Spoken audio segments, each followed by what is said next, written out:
दोस्तों, ये दुनिया बहुत अजीब है। ये प्यार लेना तो चाहती है, पर बदले में प्यार देना नहीं जानती। और फिर जब रिश्तों में खटास पैदा होती है तो शुरू कर देते हैं एक दूसरे पर आरोप लगाना। ये खटास जब सास बहू के रिश्ते में हो तो उनके बीच की नोक झोंक का रिश्ता बहुत पुराना है। सास बहू जब प्यार से रहें तो किसी माँ बेटी से कम नहीं। लेकिन क्या हो जब इनके बीच आपसी तकरार हो तो ध्यान में आता है झगड़े और क्लेश। ये झगड़े या तो पति पत्नी को अलग कर देते हैं या फिर माँ को अपने बेटे से, क्योंकि पत्नी को सास पसंद नहीं आती और वो उससे अलग होना ही चाहती है। तो फंसता तो दोनों तरफ से बेचारा पति ही है। सास बहू के झगड़े की कुछ नोक झोंक इस कहानी में भी घटित हुई है, लेकिन साथ ही में इसका एक ऐसा हल भी दिया गया है कि शायद बात बन जाए और समस्या का समाधान हो जाए। हाल ही में नैना का विवाह हुआ था और उसने अपने पति और ससुराल वालों के साथ एक जॉइंट फैमिली में रहना शुरू कर दिया था। कुछ दिनों के बाद उसे पता चला कि वो अपनी सास के साथ नहीं रह सकती। नैना की सास रूढ़िवादी थी, जबकि नैना आधुनिक जीवन शैली जीने वाली लड़की थी। जल्द ही उनके बीच झगड़े होने लगे। कई महीनों के बीत जाने के बाद भी दोनों में से कोई भी अपना व्यवहार बदल नहीं पाया। समय के साथ साथ नैना तो और भी ज्यादा आक्रामक हो गई और उसे अपनी सास से नफरत होना शुरू हो गया। वो सोचने लगी कि कैसे अपनी सास से छुटकारा पाया जाए। एक बार हमेशा की तरह जब उसने अपनी सास से झगड़ा किया और उसके पति ने अपनी माँ का साइड लिया, तब नैना गुस्सा हो गई और अपने मायके चली गई। नैना के पिता एक केमिस्ट थे। उसने अपने पिता को पूरी बात बताई। उसने अपने पिता से कहा कि उसे कोई ऐसा जहर दे दे ताकि वो अपनी सास के खाने में मिलाकर उससे छुटकारा पा सके, नहीं तो वो अपने पति के घर वापस नहीं जाएगी।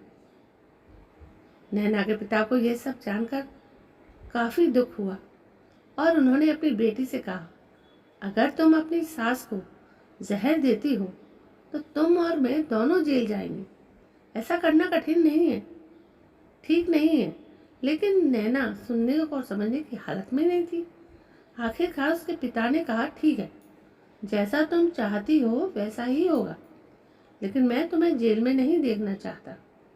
उसके पिता अंदर से पाउडर लाए और कहा, हर दिन जब तुम दोपहर का खाना या रात का खाना करते हो तो उसमें अपनी सास के खाने में इसे मिला देना। इससे धीरे धीरे कुछ महीनों में वो मर जाएगी और लोग सोचेंगे वो प्राकृतिक रूप से मरी है। उन्होंने यह भी कहा, क्योंकि किसी को भी तुम पर शक नहीं होना चाहिए, इसलिए आज से तुम अपनी सास के साथ नहीं लड़ोगी, बल्कि तुम उनकी देखभाल करोगी। भले ही वो कुछ भी कहे, तुम गुस्से से बात नहीं करो और हमेशा शांत रहोगी। नैना सहमत हो गई और अपने ससुराल वापस आ गई और अपने पिता की सलाह के अनुसार उसने अपनी सास के खाने में पाउडर मिक्स करना शुरू कर दिया और बड़े ही प्यार के साथ बात करना भी शुरू कर दिया। समय बीतने के साथ साथ नैना की सास का नेचर भी बदलना शुरू हो गया, क्योंकि नैना अब अपनी सास की बहुत देखभाल करने लगी थी। इसलिए उसकी सास भी उसके पति प्रति विनम्र होने लगी और प्यार से बात करने लगी। 5 महीने बीत गए और नैना खाने में पाउडर मिक्स कर रही थी, लेकिन अब घर का वातावरण बदल गया। कोई झगड़ा नहीं थे, दोनों एक दूसरे की तारीफ करते। अब ऐसा लगता था मानो दोनों का रिश्ता माँ और बेटी का रिश्ता हो। अब नैना को चिंता होने लगी कि पाउडर की वजह से उसकी सास जल्दी ही मर जाएगी। वो अपने पिता के घर पर गई और उनसे कहा, पिताजी, कृपया मुझे उस जहरीले पाउडर के प्रभाव को ठीक करने के लिए इलाज बताएं। मैं अपनी सास को खोना नहीं चाहती, वो मेरी माँ की तरह है और मैं उनसे अब बहुत प्यार करती हूँ।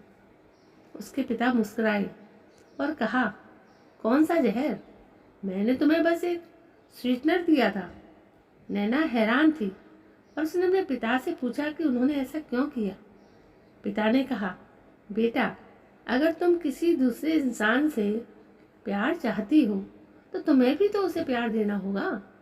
रिश्ते एक गाड़ी की तरह होते हैं और उन पर लगे पहियों की तरह हम। जब तक सभी पहिए ठीक से आगे नहीं बढ़ेंगे तब तक गाड़ी ठीक से नहीं चल सकती। इसी बात का एहसास दिलाने के लिए मैंने ऐसा किया और तुम्हें अपनी सास के प्रति नम्र रहने को कहा। तुम्हारी अच्छाई देखकर उन्होंने भी अपने आप को बदला और तुम्हें समझना शुरू किया। तुम दोनों ने एक दूसरे के लिए अपने आप को बदला। यही कारण है कि तुम अपनी सास के लिए आज मेरे पास भागती हुई आई हो।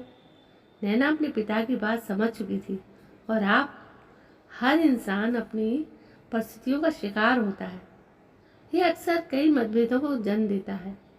हालांकि हमें एक दूसरे को समझने की कोशिश करनी चाहिए और एक दूसरे के साथ एक स्वस्थ संबंध बनाने के लिए थोड़ा अपने आप को भी बदलना चाहिए।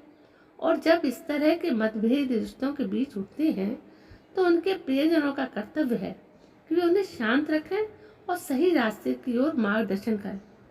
तो दोस्तों, उसके पिता की सही सीख ने नैना का सही मार्गदर्शन किया और दोनों तरफ के रिश्ते अच्छे बना दिए। तो ऐसा ही हम सभी को करना चाहिए। कहानी तो आपको अच्छी लगी होगी लेकिन आप सब्सक्राइब नहीं करेंगे क्योंकि मुझे मालूम है आप लोग भूल जाते हैं। चलिए कोई बात नहीं, कल मैं फिर हाजिर होती हूँ। तब तक के लिए जय हिंद, वंदे मातरम।